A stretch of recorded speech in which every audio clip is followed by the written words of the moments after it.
Apreciados hermanos, mis saludos cordiales en esta oportunidad. Y bueno, ya estamos llegando ya al final del curso de métodos de estudio bíblico. Y en esta oportunidad estamos en la sesión 11, la clase número 11. Y en esta oportunidad vamos a comprender la poesía bíblica y la profecía. Vamos a ver cómo es que la profecía bíblica se escribió, de qué manera, qué características tiene, igualmente la profecía. La poesía de la Biblia probablemente no será como cualquier poesía en que nosotros hayamos estado familiarizados, ¿no?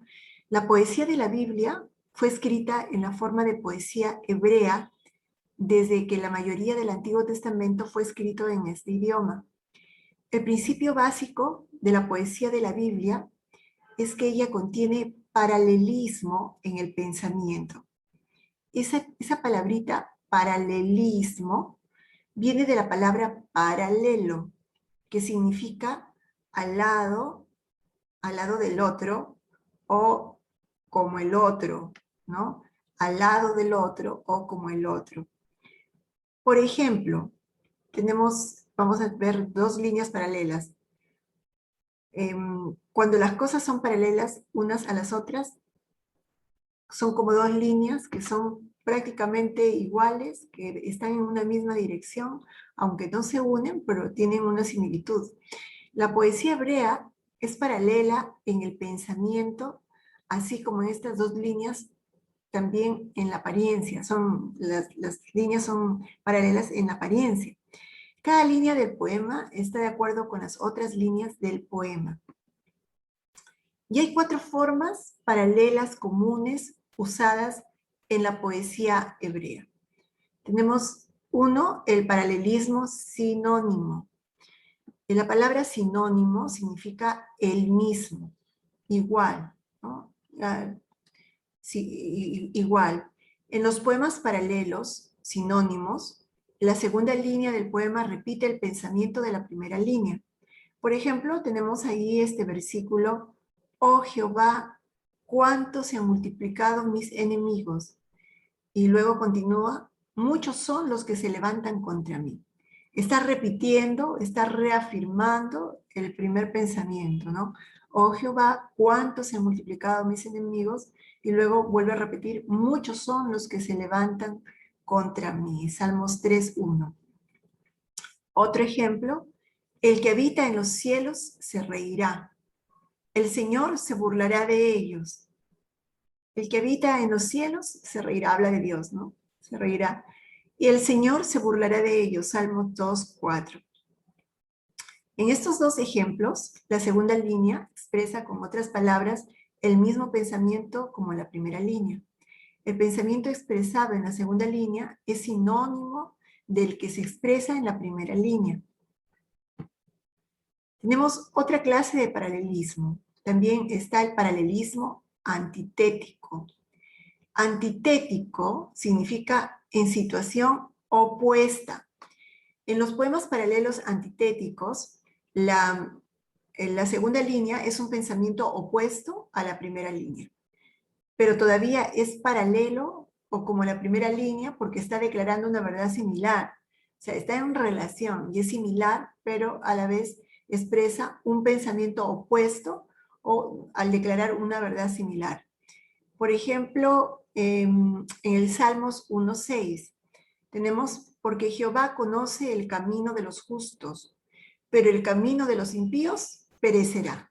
Está diciendo una cosa, pero en relación a ella está diciendo algo contrario, ¿no? Porque Jehová conoce el camino de los justos, pero el camino de los impíos perecerá. En este ejemplo, la segunda línea es antitética, es decir, opuesta a la primera. La primera línea habla del camino de los justos, la segunda habla del camino de los impíos. Pero la segunda línea todavía es paralela a la primera línea porque está de acuerdo con lo que se dice en la primera línea por presentar una verdad opuesta. O sea, hay un acuerdo, hay una relación, definitivamente, hay una afirmación pero la segunda parte es opuesta a la primera. Por eso es el paralelismo antitético. También existe el paralelismo sintético. Este tipo de paralelismo es como construir con bloques, ¿no? La segunda línea del poema y todas las líneas siguientes adicionan o desarrollan el pensamiento de la primera línea.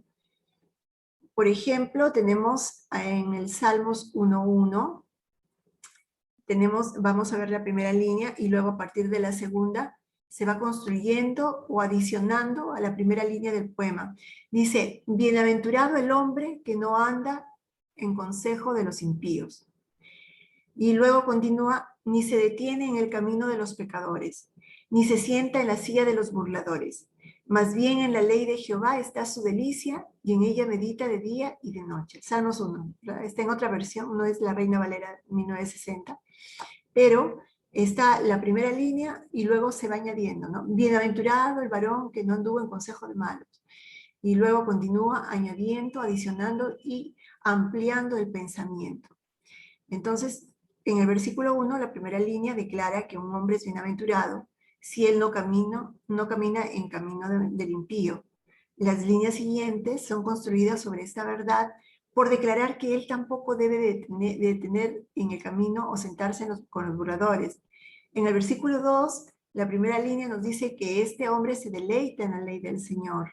La segunda línea adiciona este pensamiento que él constantemente medita en la ley de Dios. Entonces, este tipo de paralelismo es el paralelismo sintético, va construyéndose en bloques y va adicionándose o va desarrollándose los pensamientos de la primera línea. Y luego tenemos otra clase de paralelismo, que es el paralelismo emblemático. Un emblema es algo que se pone para ilustrar algo más. Por ejemplo, las estrellas en la bandera de Estados Unidos de América son los emblemas, ¿no? Se pone para ilustrar los 50 estados que son miembros de los Estados Unidos. En el paralelismo emblemático, la segunda y siguientes líneas de un poema son un emblema o ilustración de la primera línea. Por ejemplo, como el ciervo brama por las corrientes de las aguas, así clama por ti, oh Dios, el alma mía. Está en el Salmos 42.1. Entonces, la segunda línea de este versículo ilustra al primero. David ilustra su alma deseando a Dios como un venado, como un ciervo, ¿no? Un animal que dice, este venado ansía por el agua cuando está sediento. La ilustración de un ciervo sediento es un emblema que expresa la sed espiritual de David. Aunque haya varios otros tipos de forma paralela en la poesía hebrea, ellos no son muy comunes en la Biblia, por eso no se van a estudiar, solamente vamos a tratar estos 4. Después hay formas, usando las formas para entender el contenido. Las formas que usualmente se utilizan en la poesía son las reafirmaciones idénticas de la verdad, ¿no? Esas las hemos visto en el paralelismo sinónimo. Reafirmaciones idénticas de la verdad. Se repiten las líneas una y otra vez, ¿no? También tenemos las declaraciones opuestas de la misma verdad. Esas están expresadas con el paralelismo antitético. La primera línea me expresa una verdad, pero la segunda es opuesta a la primera. También tenemos la construcción de bloques de verdad, es el paralelismo sintético, que ante una línea, una expresión, ¿no? En una línea, se van construyendo, adicionando más cosas para ir desarrollando el pensamiento completo. Y por último, la 4, emblemas que ilustran la verdad de Dios, que tiene que ver con el paralelismo emblemático, donde hay una ilustración que luego se va explicando, ¿no? En las siguientes líneas. Hay una ilustración que es explicada en las siguientes líneas. Vamos a ver los tipos de poesía. Hay 3 tipos básicos de poesía hebrea. La división de la poesía en tipos es hecha con base en el contenido y en la manera de presentación del poema. Por ejemplo, si aprendemos a reconocer los tipos diferentes de poesía de la Biblia, nos va a ayudar a entender lo que estamos leyendo. Los 3 tipos principales de poesía de la Biblia incluyen, uno, la poesía épica, ¿no? Que es una poesía narrativa, cuenta la historia de una acción heroica, hay realmente un hecho real de poesía narrativa esparcido a lo largo de los libros de la historia. Por ejemplo, en Números 22 hasta el 24, cuenta la historia de Balaam y contiene ejemplos de poesía épica. Esta es la poesía épica, es una poesía narrativa que habla de hechos heroicos, ¿no? Hechos heroicos. También está la poesía dramática. La poesía dramática es poesía representada como en un teatro. El libro de Job es el mejor ejemplo de este tipo de poesía. En la apertura se nos permiten ver detrás de las escenas y descubrir que la causa de los problemas de Job es satánico. Luego vamos encontrando a mensajeros que informan a Job del desastre, de la pérdida de sus hijos y posesiones. Y entonces Job está sentado en un solitario montón de ceniza. En las escenas siguientes, sus amigos ofrecen una variedad de sugerencias acerca de la razón por qué él está sufriendo. Entonces hay un gran clímax, se le dice, ¿no? Cuando Job escucha de Dios y en el fin él es restaurado con las bendiciones terrenales. El libro de Job es un drama presentado en la forma poética. Este es un claro ejemplo de la poesía dramática. Pero también está la poesía lírica. La poesía lírica es la poesía cantada. Se encuentran 2 ejemplos excelentes en la canción de Débora, en Jueces 5, y en la canción de María, o Miriam, la hermana de Moisés, en Éxodo 15. Hay también secciones de poesía lírica usadas para lamentar o expresar dolor. Se encuentran ejemplos de estos en los Salmos 137, 74, 80 y Segunda de Samuel 1 del 19 al 27. El libro de Lamentaciones también es un ejemplo de este tipo de poesía lírica o cántico fúnebre, ¿no? Bastante triste. Este libro fue escrito en la forma poética, pero es clasificado con los libros históricos porque la poesía se relaciona a un evento trágico en la historia del pueblo de Dios. Entonces, como es un evento que ocurrió, está considerado dentro de los libros históricos, aunque fue escrito en la forma poética. Vamos a ver los libros de poesía en una progresión. Los 5 libros de poesía muestran una progresión de vida espiritual. El libro de Job describe la muerte a la vieja vida del ego. Los salmos muestran la nueva vida en Dios, expresándose en alabanza, oración, adoración, súplica, confesión e intercesión. En Proverbios, nosotros estamos en la escuela de Dios aprendiendo la celestial, todavía práctica sabiduría para la vida en la tierra. Eclesiastés habla de la vanidad de seguir la vida bajo el sol, aparte de Dios. Cantares de Salomón habla de la búsqueda del significado de la vida a través de una relación personal con Jesucristo. Vamos a ver la definición de poesía. Ahora pasamos ya a la segunda parte de este estudio. Esto es concerniente a la poesía, ¿no? Son unos libros muy ricos de donde nosotros encontramos realmente verdades eternas que nos animan, nos alientan, nos guían, nos direccionan nuestras vidas. Están los libros, está Cantares, Cantar de los Cantares, están los salmos del rey David, los salmos escritos, también está el libro de Job, ¿no? El Eclesiastés, y bueno, los proverbios que son riquísimos en principios para la vida natural y diaria que nosotros llevamos. Entonces, hermanos, bastante riqueza de dónde tomar y sobre encajarlo en el estudio mirando la manera como ha sido escritos estos libros. de una manera poética, ciertamente, como poesía, pero que están impresas allí verdades grandísimas, preciosas promesas de parte de Dios para su iglesia. Y a continuación vamos a ver la profecía.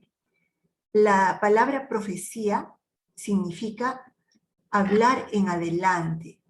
La profecía de la Biblia incluye 3 tipos básicos de hablar en adelante. Uno es un mensaje de inspiración de Dios. 2, la predicción de eventos futuros en el plan eterno de Dios. Y 3, una interpretación para el hombre de los actos de Dios. ¿Y quiénes son los profetas? Los profetas, Dios comisionó a cada profeta de la Biblia para cumplir un papel particular en su plan. Como intérpretes, ellos explicaron los actos de Dios a los hombres. Como portavoces, ellos expresaron la verdad de Dios. Ellos hablaron mensajes de esperanza e inspiración.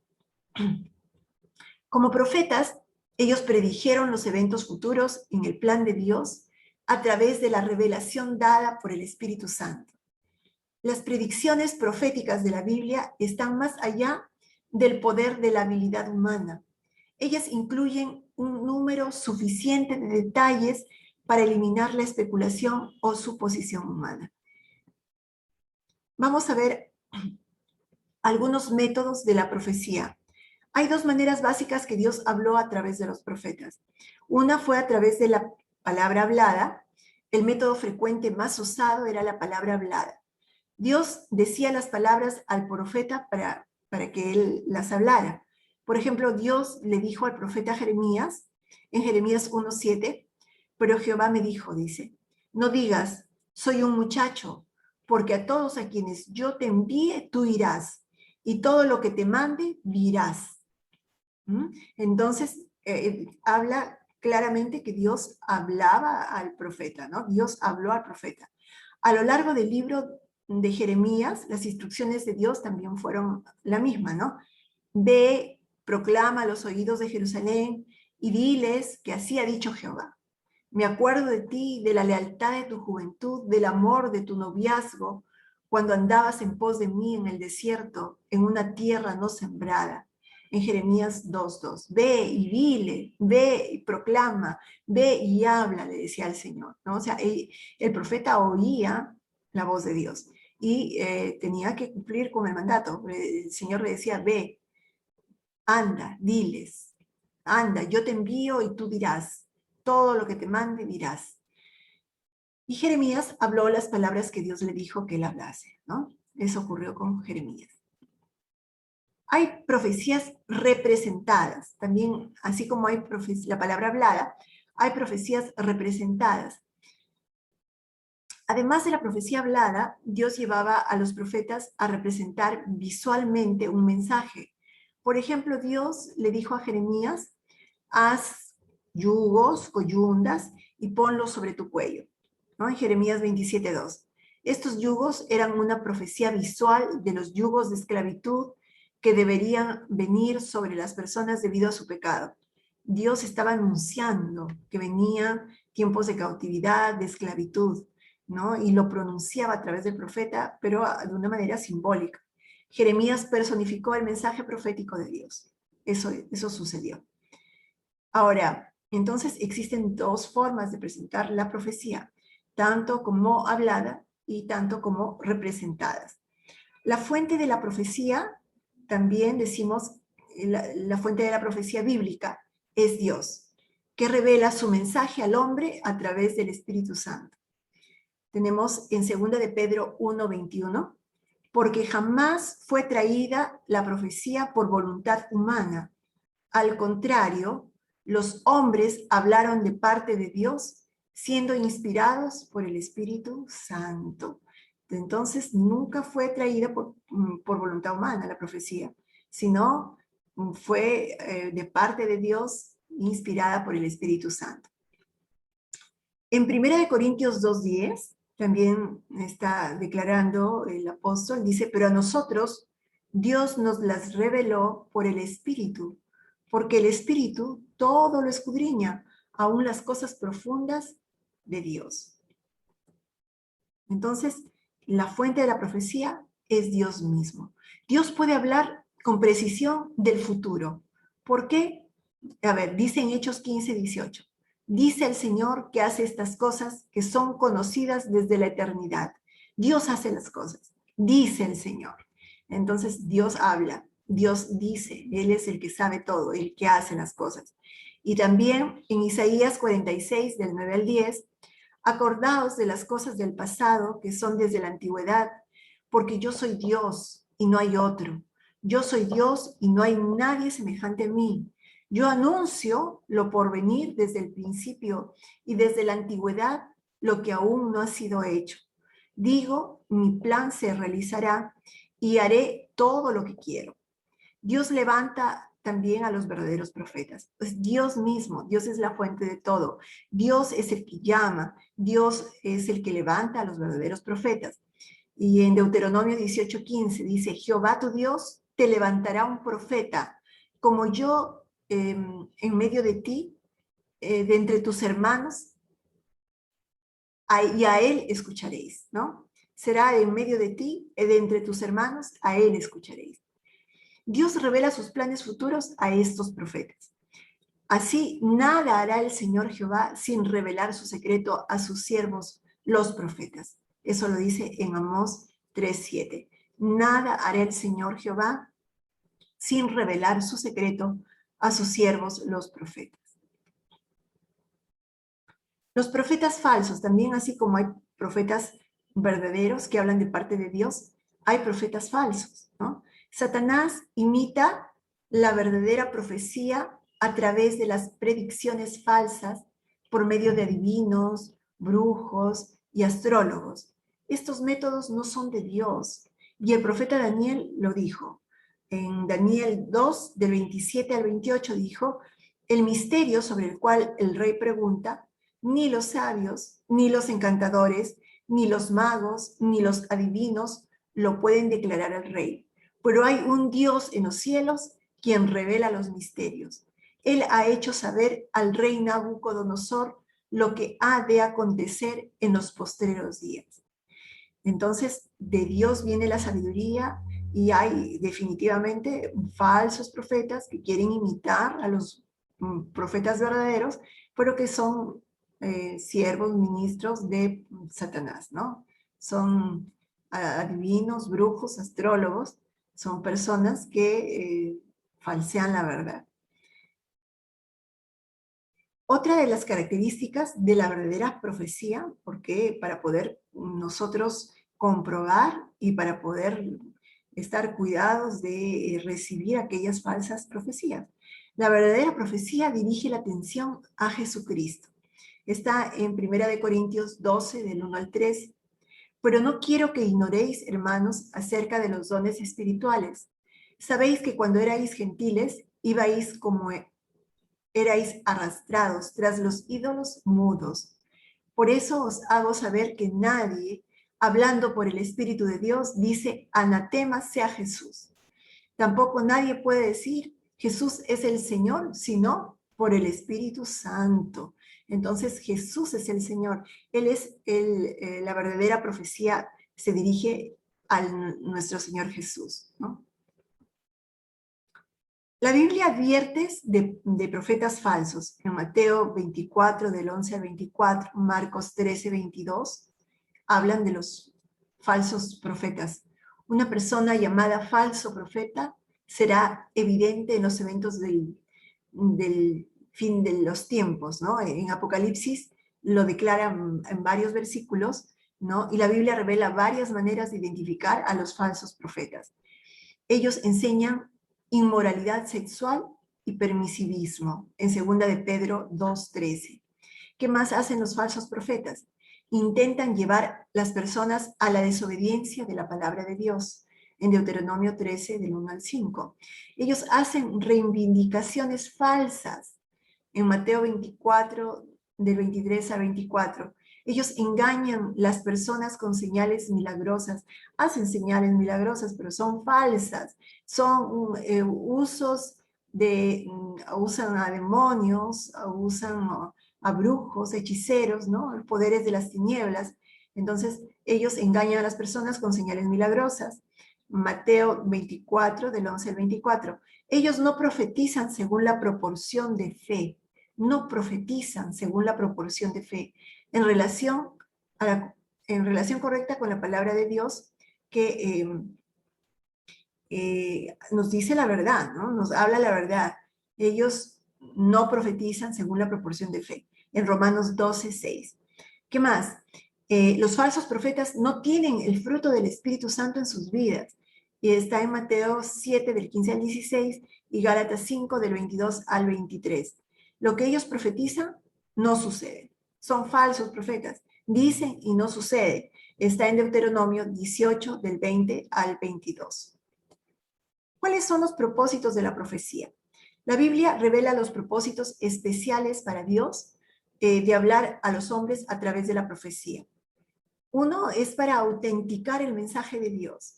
La profecía cumplida demuestra que el mensaje de Dios es auténtico, es verdadero. En Isaías 41, del 21 al 23, Dios desafía a los dioses de las naciones paganas para demostrar su poder prediciendo los eventos futuros. Ellos no podrían hacerlo porque ellos eran dioses falsos, ¿no? Está en Isaías 41, del 21 al 23, dice, presentad vuestra causa, dice Jehová, exponed vuestros argumentos, dice el rey de Jacob, que se acerquen y nos anuncien lo que ha de suceder.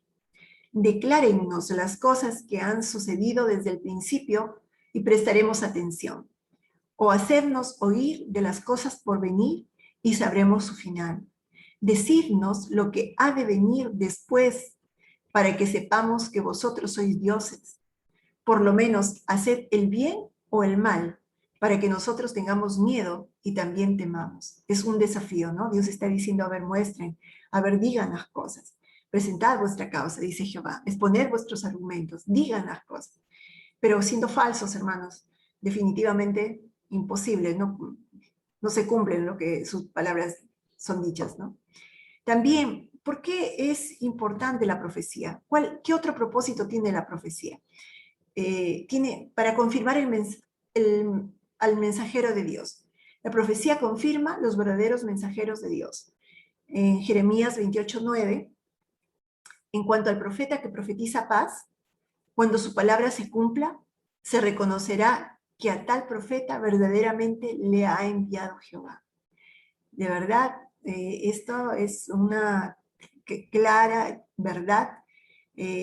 Cuando un profeta definitivamente es de Dios, se va a confirmar por sus dichos. Sus palabras se van a cumplir. La palabra, si viene de parte de Dios, se va a cumplir. Si es que no, es un falso profeta, está hablando de su propia carne o de espíritus mentirosos, engañadores y erróneos que están hablando por su boca. También otro de los propósitos de la profecía es para instruir a los creyentes. Los creyentes deben recibir la instrucción de la profecía y escucharla. Es necesario prestar atención. Por ejemplo, en 2 de Pedro 1:19 dice, también tenemos la palabra profética que es aún más firme. Hacéis bien en estar atentos a ella como a una antorcha que alumbra en lugar oscuro, hasta que aclare el día y el lucero de la mañana se levante en vuestros corazones. Tenemos la palabra profética que es aún más firme, dice la palabra. Vamos a ver por qué es importante también estudiar la profecía. Hay 3 razones principales por qué es importante estudiar la profecía en la Biblia. Primero, toda la escritura es inspirada por Dios y es necesaria aprovecharla para nuestro estudio. En 2 de Timoteo 3:17, claramente dice, toda la escritura es inspirada por Dios y es útil para enseñar, para redarguir, para corregir, para instruir en justicia, a fin de que el hombre de Dios sea perfecto, enteramente capacitado para toda buena obra. Entonces, toda la escritura es inspirada por Dios y es necesario ser aprovechada. Las profecías son inspiradas por Dios y es palabra de Dios para nuestras vidas. ¿Qué más? También, ¿por qué es importante? Porque la profecía trae entendimiento de los eventos pasados, presentes y futuros en el plan de Dios. Por ejemplo, en Apocalipsis 1:19 dice, así que escribe las cosas que has visto y las que son y las que han de ser después de estas. Entonces, nos permite entender el pasado, ¿no? Porque está en relación continua y completa con el presente y con el futuro, con los acontecimientos por venir. También nos permite entender el plan futuro de Dios y nos previene el engaño de Satanás. En Mateo 24, del 23 al 26, dice, entonces, si alguien os dice, mirad, aquí está el Cristo, o está acá, no le creáis, porque se levantarán falsos cristos y falsos profetas, y darán grandes señales y maravillas, de tal manera que engañarán, de ser posible, aún a los escogidos. Mirad, os lo he dicho de antemano, así que si os dicen, mirad, está en el desierto, no salgáis.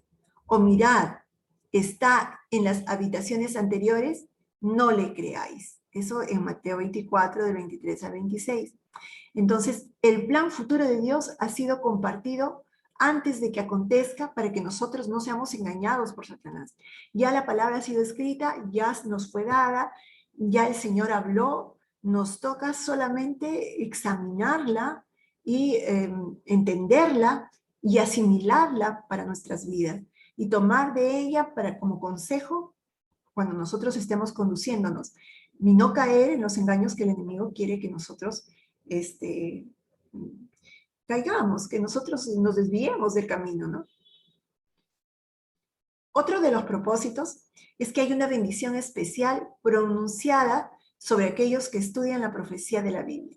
Hay bendiciones, hermanos, bendiciones. En Apocalipsis 1:3, el Señor lo declara, dice, bienaventurado el que lee y los que oyen las palabras de esta profecía y guardan las cosas escritas en ella, porque el tiempo está cerca. Bienaventurado el que lee. Miren, primero lee, luego oye las palabras de la profecía. Las lee, las oye y también las guardan, dice, y guardan las cosas escritas en ella. Es tener una buena actitud frente a lo que el Señor ha escrito de los eventos por venir, sabiendo que debemos tomar cuidado y guiarnos por lo que el Señor nos está aconsejando. Vamos a ver el estudio de la profecía. La profecía de la Biblia es parte de alimento sólido de la palabra de Dios. ¿No? Esta es parte sólida, le llamamos carne de la palabra de Dios, a que nosotros nos referimos cuando hemos estado iniciando este curso, cuando hemos hablado de que el Señor pone como símbolos tanto a la leche como al alimento sólido, a la carne. La palabra de Dios es la leche espiritual no adulterada, pero también es el alimento sólido. Entonces, la carne de la profecía es más difícil de entender que la leche de la palabra de Dios, que presenta conceptos básicos de la fe cristiana. Los conceptos primeros, básicos, son representados como la leche. Los conocimientos más profundos, más detallados, ¿no? Más elaborados, vienen a ser ese alimento sólido o la carne de la palabra de Dios. Entonces, si uno recién está aprendiendo a conocer las verdades bíblicas, si es un creyente nuevo, no tiene cualquier conocimiento del trasfondo de la Biblia, uno tiene que tomar porciones de la palabra de Dios que nos ayuden a digerir los principios primeros, ¿no? Es necesario tomar leche primero, como recién nacido. Pero poco a poco, en la medida que se va creciendo y se va madurando, se pueden ir estudiando los libros proféticos. No ir de frente a una profecía porque no se va a entender, no se va a asimilar, no se va a digerir. Por eso la recomendación es que se estudien los evangelios, el libro de los Hechos, las cartas del Nuevo Testamento, que se estudie la poesía, la ley, las divisiones de la historia del Antiguo Testamento. Mientras uno va estudiando, va usando lo que ha aprendido, va revisando, va siguiendo los métodos de aprendizaje que hemos aprendido aquí, por el método de estudio de capítulos, párrafos, versículos y palabras, y después de obtener un conocimiento básico de las divisiones, recién vamos a poder empezar a estudiar los libros proféticos de la Biblia. No podemos ir de frente porque va a ser un poco difícil, más difícil, bastante difícil de asimilarlos. Entonces, muchos grandes estudiosos de la Biblia han debatido durante años sobre el significado de algunas porciones de la profecía de la Biblia. Entonces, son motivos de discusión, de interpretación, necesita trabajarlo a profundidad, pero con un conocimiento previo. Los libros proféticos, además de los libros de profecía, hay muchos otros capítulos y versículos de profecía esparcidos a lo largo de toda la palabra de Dios. Hay profecía dentro de varios libros de la palabra de Dios. La exacta primera profecía registrada en la Biblia está en el libro de Génesis. La primera profecía registrada en la Biblia está en el libro de Génesis. Por ejemplo, en Génesis 3:15, cuando dice, y pondré enemistad entre ti y la mujer, y entre tu descendencia y su descendencia. Esta te herirá en la cabeza y tú la herirás en el talón, en el calcañar, ¿no? Es el protoevangelio hablando de lo que iba a acontecer en el futuro, cuando Cristo viniera por medio de la Virgen, ¿no? De la mujer escogida por Dios, de María, y que luego se cumple esta profecía, ¿no? Pondré enemistad entre ti y la mujer, y entre tu descendencia y su descendencia. Esta te herirá en la cabeza y tú le herirás en el talón. Este versículo profetiza la venida de Jesucristo, que a través de su muerte por los pecados del hombre, aplastaría al enemigo Satanás. No es posible listar en este corto curso, ¿no? Cada profecía de la palabra de Dios. Apenas queremos que de todos modos haya un conocimiento de algunos aspectos de la profecía. Simplemente no se confina a los libros proféticos en sí mismos, sino que también está esparcido a lo largo de varios libros de la Biblia. Con el estudio, con el revisar continuamente la palabra, metódicamente, profundamente, con el cariño, con la guía del Espíritu Santo, podremos identificar el tema profético que corre a lo largo de toda la Biblia, ¿no? Es parte de un desafío y parte de digamos, de lo que vamos a ir descubriendo en nuestros estudios en adelante. Vamos a ir comprendiendo la profecía. Algunas personas quedan frustradas cuando ellas intentan estudiar la profecía de la Biblia. ¿Por qué? Porque la profecía es más difícil que otras porciones de la Biblia. Ellas se preguntan si Dios realmente quiso que ellas se comprendieran. Entonces, es posible entender que la profecía de la Biblia, no, Dios quiso tanto que Daniel entendiese la profecía que él envió a un ángel para explicársela. Por ejemplo, tenemos en Daniel 9:22, Daniel, ahora he venido para iluminar tu entendimiento, ¿no? Hubo un evento y vino el ángel y comenzó a explicarle a Daniel. Jesús llevó un cierto tiempo para explicar la profecía del Antiguo Testamento a sus discípulos y les dijo, estas son las palabras que os hablé estando aún con vosotros, que era necesario que se cumpliesen todas estas cosas que están escritas de mí en la ley de Moisés, en los profetas y en los salmos. Miren ustedes cuántos libros relataban acontecimientos de nuestro Salvador, pero el mismo Señor Jesús estuvo explicándolas, haciéndoles notar a sus discípulos, ¿no? Y explicándoles lo que la profecía del antiguo tiempo decía sobre él. Cuando los discípulos le preguntaron a Jesús sobre el fin del mundo, Jesús listó varias señales proféticas para que ellos mirasen. Él quería que ellos entendieran los eventos futuros. Y Jesús les dijo en Mateo 24:33, así también vosotros, cuando veáis todas estas cosas, sabed que está cerca, está a las puertas. Y les comienza a dar las señales del fin. En la introducción del libro del Apocalipsis, un libro que algunos consideran bastante difícil de entender, dentro de los difíciles está el libro del Apocalipsis, es un poco difícil de entender por las diferentes ilustraciones y figuras que se muestran. Entonces, allí en Apocalipsis 1:1 dice, bueno, la revelación de Jesucristo que Dios le dio para mostrar a sus siervos las cosas que deben suceder pronto y que dio a conocer enviándola por medio de su ángel a su siervo Juan.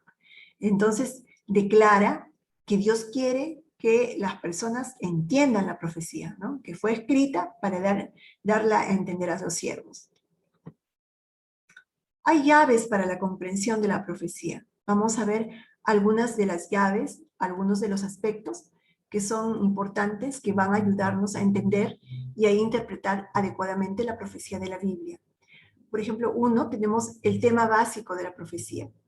El Señor Jesucristo es el tema básico de la profecía de la Biblia. Hay muchos otros puntos de profecía en la Biblia. Hay profecías de juicio dadas por Dios sobre las naciones malas, por ejemplo, pero el tema subyacente de todas las profecías de la Biblia es que ellas se relacionan de algún modo con Jesús y con el propósito de Dios con respecto a Él.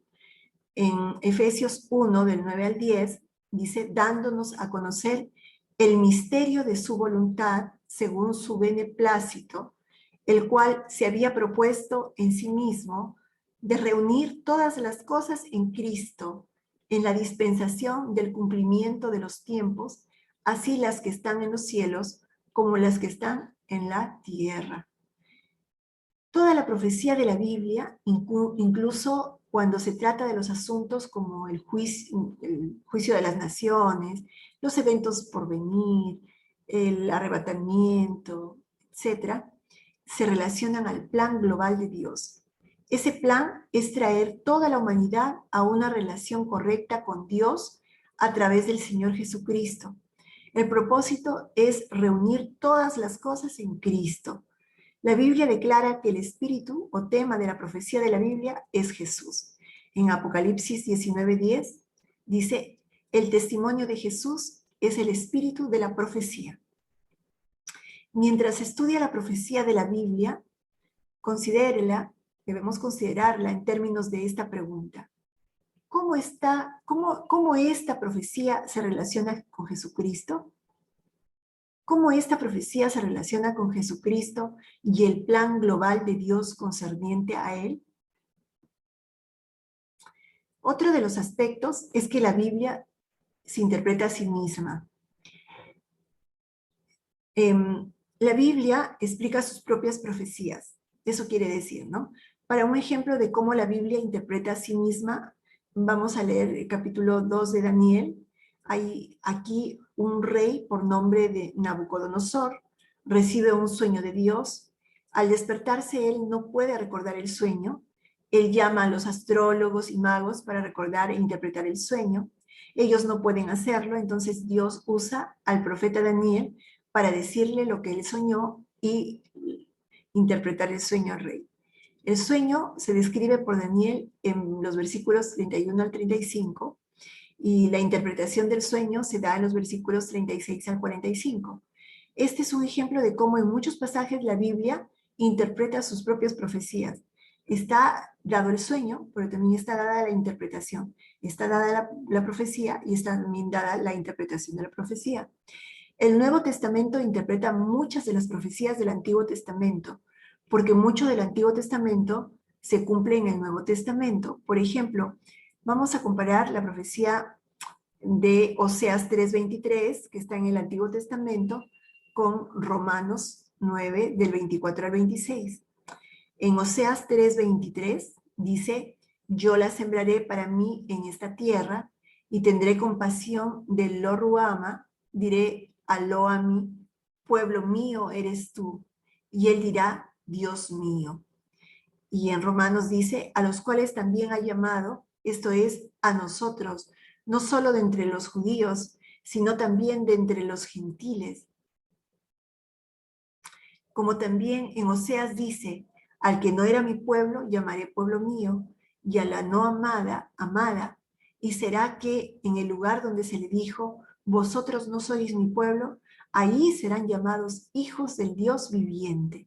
Da la explicación de la profecía dada en Oseas 3:23. Miren, entonces la palabra misma se explica a sí misma y se interpreta a sí misma. La profecía cumplida en el Nuevo Testamento incluye muchas profecías del Antiguo Testamento acerca de la próxima venida de nuestro Rey Jesucristo, ¿no? También. 3. La regla de la referencia doble. Esta es una tercera regla. Para comprender la profecía de la Biblia, es la regla de la referencia doble. Esta regla de interpretación de la profecía bíblica declara que una profecía de cumplimiento inmediato es hecha como un medio de enseñar una verdad más profunda. Es predecir un evento a ser cumplido en un futuro más lejano. O sea, cumple dos funciones. Profetizar lo que está por acontecer en ese tiempo, pero también en un tiempo posterior. Muchas veces en la Biblia una profecía se cumplió inmediatamente después de que fue dada. No obstante, la misma profecía no solo se aplicó al evento que fue cumplido inmediatamente, pero también a un segundo, sino también a un segundo cumplimiento en el futuro. Hay una profecía que está en Ezequiel 28, del 1 al 19, que se dirige a Edbaal, que era entonces el rey de Tiro, ¿no? Trata sobre el rey de Tiro. Él era un rey malo, era un tipo de anticristo que se iba a levantar durante el fin del mundo. Al decir que Edbaal era un tipo, nosotros queremos decir que en su naturaleza y acciones, él era como el anticristo que entraría en la escena del futuro. Entonces, estos tipos, ¿no? Que se van a estudiar seguramente en algún tema de hermenéutica, ustedes van a poder corroborar que son una figura de un próximo personaje, un futuro personaje. Cuando Dios habló la profecía a través de Ezequiel, en Ezequiel 28, del 1 al 19, se cumplió en el futuro inmediato en la vida de Edbaal, este rey. Pero también hay un evento futuro que aún no se ha cumplido, donde la misma profecía se aplica al gobernante diabólico de los tiempos del fin llamado el anticristo. Tiene las mismas características, ¿no? Del anticristo. Mientras estudiamos la profecía de la Biblia, recordemos esta regla de la referencia doble, haciéndonos dos preguntas. Uno, lo que esta profecía significaba en el momento en que se dio para las personas, ¿a quién fue dada? ¿A quién fue dada en un inicio? Y dos, ¿hay una futura referencia doble en esta profecía? Hacer estas preguntas nos ayudarán a interpretar la profecía hasta el significado pleno, ¿no? Que tenga en el futuro. Otra de los cuatro claves, aspectos, para poder interpretar la profecía, es la perspectiva profética. Los profetas describieron los eventos futuros como si ellos fuesen continuos y en orden inmediato. Por ejemplo, Isaías profetizó en Isaías 61, del 1 al 3, el Espíritu del Señor Jehová está sobre mí, porque me ha ungido Jehová, me ha enviado para anunciar buenas nuevas a los pobres, para vendar a los quebrantados de corazón, para proclamar libertad a los cautivos y a los prisioneros apertura de la cárcel, para proclamar el año de la buena voluntad de Jehová y el día de la venganza de nuestro Dios, para consolar a todos los que están de duelo, para proveer a favor de los que están de duelo, por Sión, y para darles diadema en lugar de ceniza, aceite de regocijo en lugar de luto, y manto de alabanza en lugar de espíritu desalentado. Ellos serán llamados robles de justicia, plantío de Jehová para manifestar su gloria. Qué preciosa palabra del Señor. Cuando Jesús leyó esta porción de Isaías en Lucas 4, del 17 al 20, que la menciona, cuando toma el pergamino de Isaías y la lee delante en la sinagoga, él se detuvo en la frase para proclamar el año de la buena voluntad de Jehová. Entonces él cerró el libro y dijo que estas escrituras se cumplieron en aquel día en él. Por eso él quiso decir que él estaba cumpliendo esta profecía. Él era aquello con el Espíritu de Dios sobre sí. No, él era la persona que estaba ungida, ¿no? El Espíritu del Señor está sobre mí. Él era el que estaba con el Espíritu de Dios sobre él para predicar las buenas nuevas, para vendar a los quebrantados de corazón, para proclamar libertad y abrir a los cautivos las prisiones de las cárceles en las que estaban. Entonces, vino a ser cumplida en la persona de nuestro Señor Jesucristo. Es significativo, es significante, que Jesús detuvo la lectura en la frase para proclamar el año de la buena voluntad de Jehová.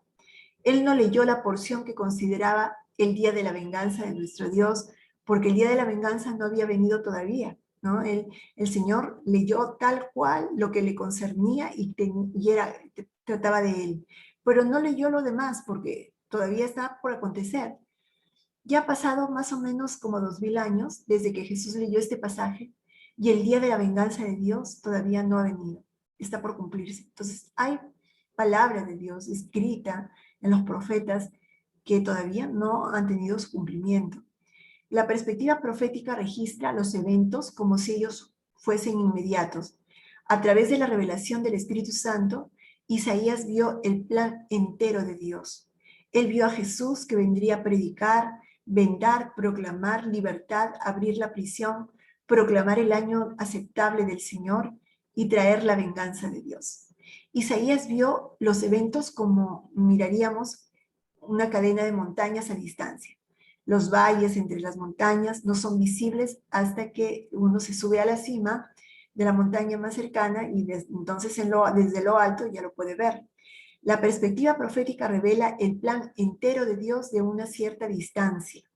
A veces los eventos aparecen como si fuesen a acontecer inmediatamente en la sucesión, pero cuando las profecías se cumplen, hay valles de tiempo entre ellos, como ilustrando este pasaje de Isaías, ¿no? Hay valles de tiempo, hay tiempos, lapsos de tiempo.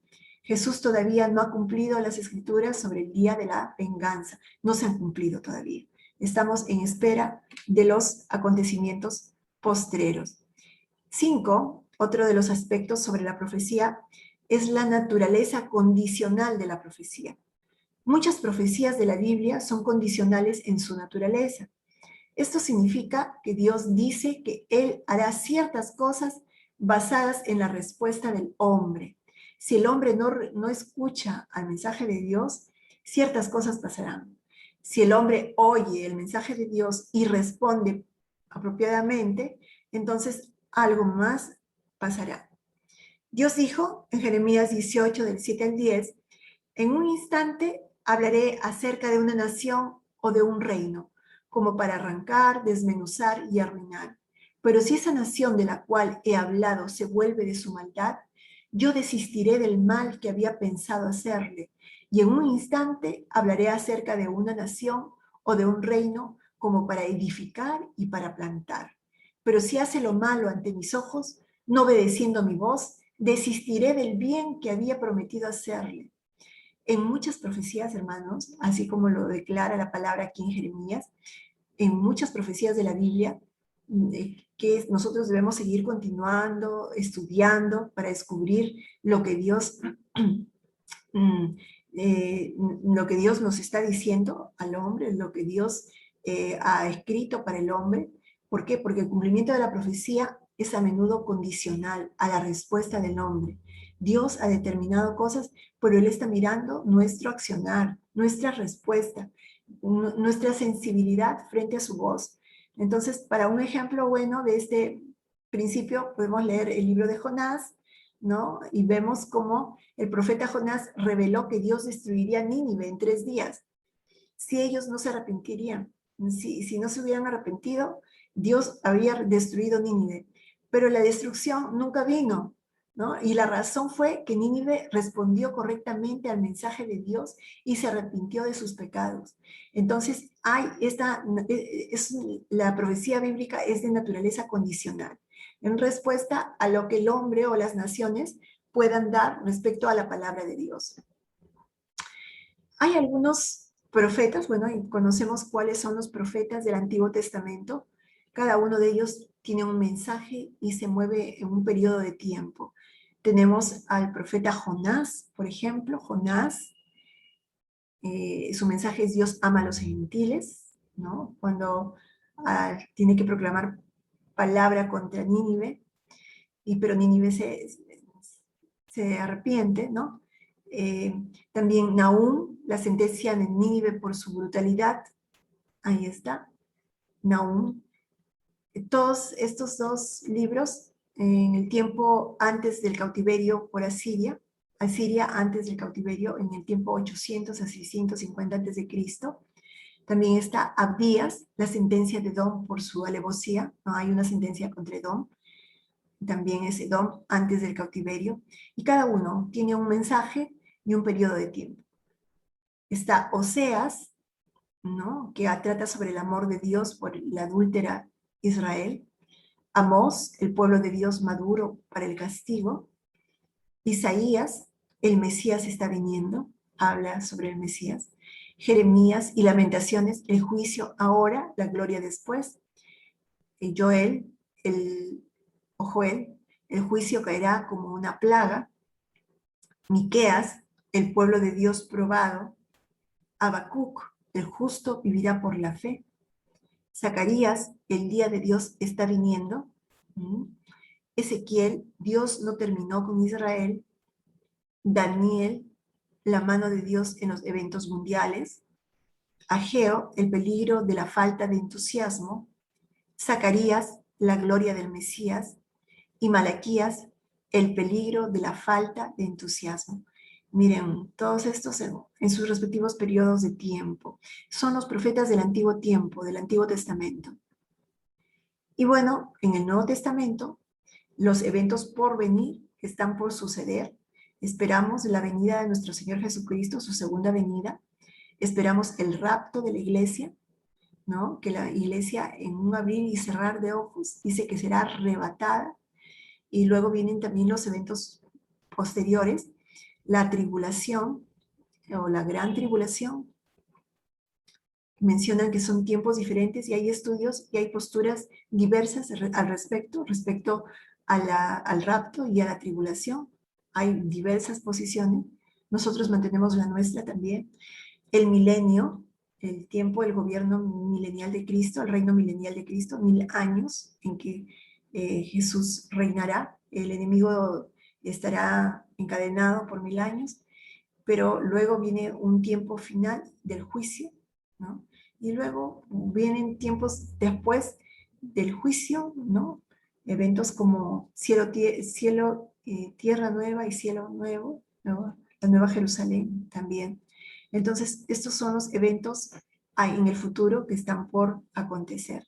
Muchas de las señales estamos viviéndolas ya, muchas de las señales de los tiempos postreros de los que Jesús anunció, estamos viviéndolos ya, y estamos pronto a la venida del Señor Jesús. Su venida es inminente. En cualquier momento acontecen los hechos y el Señor viene a llevar a su iglesia, viene con voz de mando, con trompeta de Dios, ¿no? A llevar a su iglesia y bueno, luego vienen los acontecimientos que seguramente ustedes los estudiarán con mucho detalle en el estudio de los profetas, ¿no? O la profecía bíblica, o en el estudio del Apocalipsis, que es todo un tema, con todo un curso completo, que es muy apasionante, pero que está lleno de enseñanzas y de verdades y principios maravillosos que nosotros podríamos ir estudiando y meditando sobre esta palabra. Entonces, bueno, mis amados hermanos, hemos llegado a esta parte final del curso. Yo estoy muy agradecida con Dios por permitirme por este medio llegar hacia ustedes y porque le ha placido al Señor poder compartir con ustedes estos métodos, que ciertamente es bastante teoría y es eso, son métodos, quedan de repente en esa forma, pero que nos ayudan, que son herramientas que nos van a ayudar a profundizar en nuestra en nuestro estudio, pero también en ese sentimiento y en esa pasión por conocer al Dios Todopoderoso, al Dios vivo, y las verdades que Él nos quiere revelar. Entonces, yo les agradezco mucho su atención.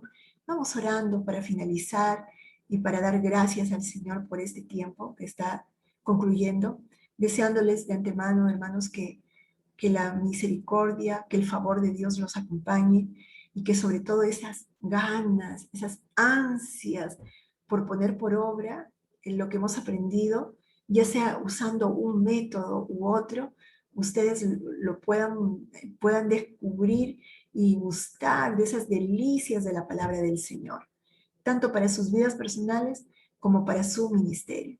Oramos al Señor.